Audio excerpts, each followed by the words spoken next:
Hai semua, kembali lagi bersama saya Jessica di Praktikum Ekonometrika.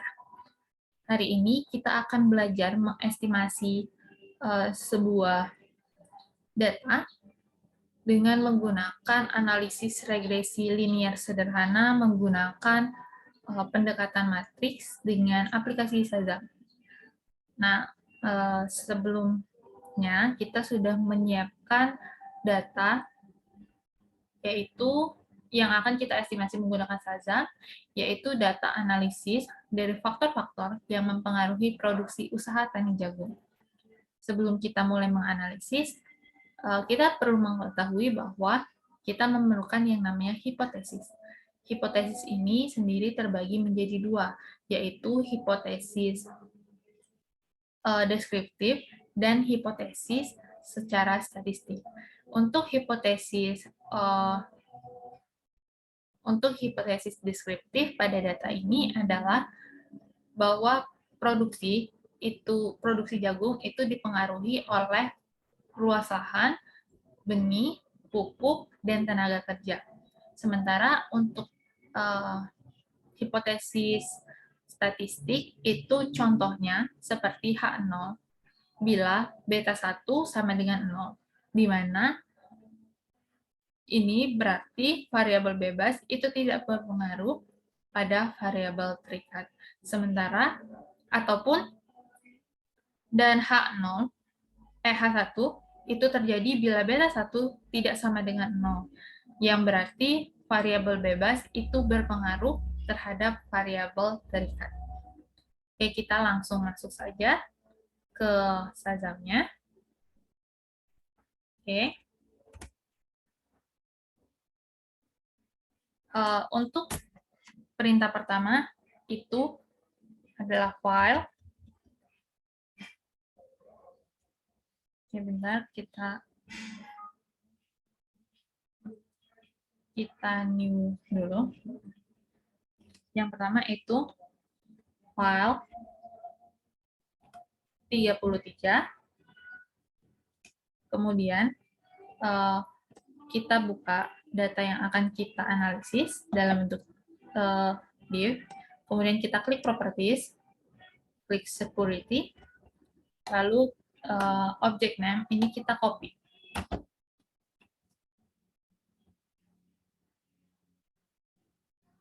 Kemudian kita pastekan di Shazam. Lalu kita perintah yang kedua itu, perintah ini menunjukkan nama dari data yang akan kita analisis dan di mana lokasi kita menyimpannya. Lalu yang perintah kedua itu sampel.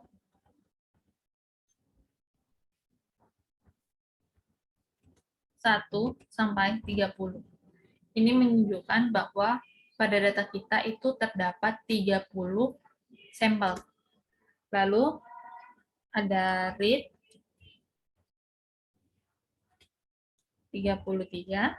Untuk angka 33 ini itu harus sama dengan yang di atas, di mana angka 33 ini itu angka bebas, yang penting dia berada antara 1 sampai 49.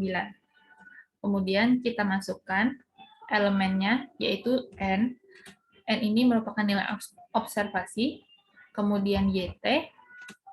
YT ini merupakan variabel terikatnya, lalu ada X1T, X2T, X3T, X4T, garis miring div. Nah, untuk X1 sampai X4T itu bergantung pada data yang kita akan analisis. Nah, untuk di data kita itu variabel produksinya ada di depan, kemudian variabel terikatnya itu ada di depan, kemudian diikuti dengan variabel bebasnya. Dan variabel bebasnya itu berjumlah 4. Lalu, perintah selanjutnya adalah gen const sama dengan 1. Ini berfungsi untuk memerintahkan Shazam membuat vektor 30 kali 1 dengan semua elemen memiliki nilai 1. Vektor ini kita anggap sebagai konstanta. Lalu, itu ada matriks X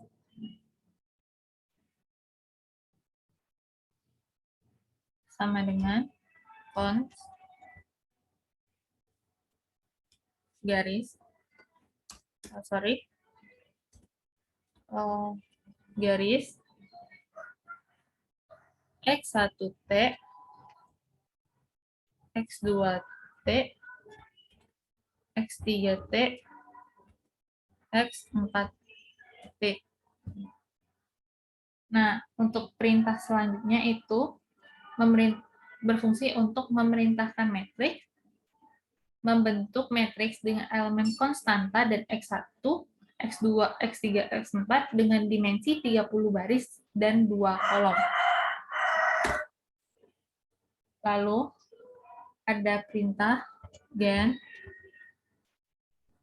Y sama dengan YT. Nah, ini perintah ini berfungsi untuk memerintahkan Shazam membuat vektor Y sama dengan YT. Lalu, selanjutnya ada matriks beta hat sama dengan inverse buka kurung X petik X dikali X petik Y. Nah, ini memerintahkan Shazam untuk menghitung nilai matriks dengan nilai beta terkecil. Dan inverse merupakan instruksi perkalian pada matriks. Lalu, itu ada print beta hat. Fungsi ini digunakan untuk mencetak hasil dari perintahnya. Jadi misal print beta hat itu untuk mencetak hasil dari matriks beta hat tersebut. Lalu itu ada matriks E sama dengan Y min X dikali beta hat. Nah, ini berfungsi untuk menghitung nilai dari error termnya. Lalu, perintah selanjutnya adalah matriks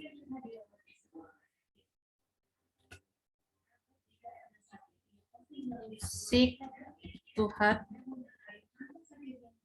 sama dengan E petik E per 28. Ini memerintahkan Shazam untuk menghitung nilai topi kuadrat. Lalu print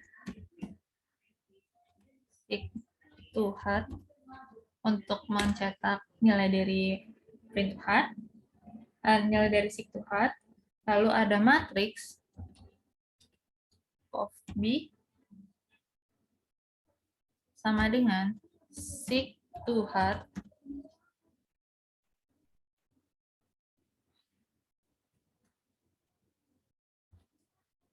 dikali inverse X petik X. Nah, ini untuk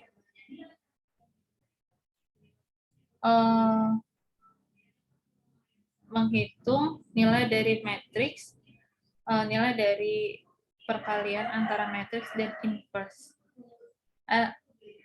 Nilai dari perkalian sig to hat dan inverse. Lalu print of B. Lalu ada matriks stereo sama dengan SG.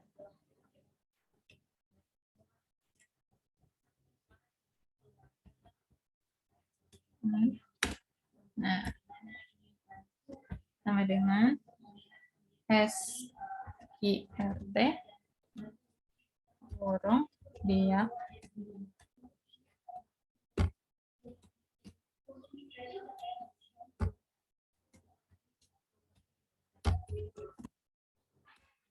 lalu ada print error dan yang terakhir adalah stop. Nah, untuk setiap perintah pada Shazam itu harus diakhiri dengan stop agar untuk memperhatikan analisis yang ada.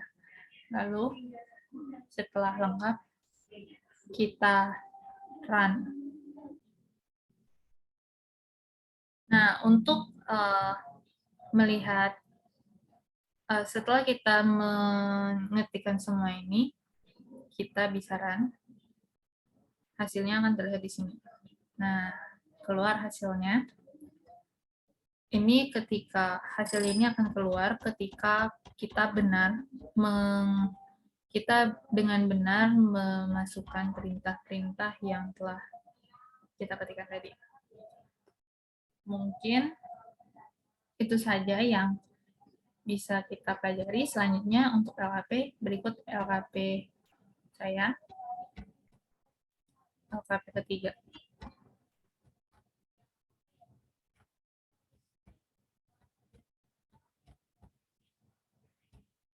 Mungkin segitu dulu untuk praktikum hari ini. Semoga apa yang kita pelajari bermanfaat. Sampai jumpa di video selanjutnya.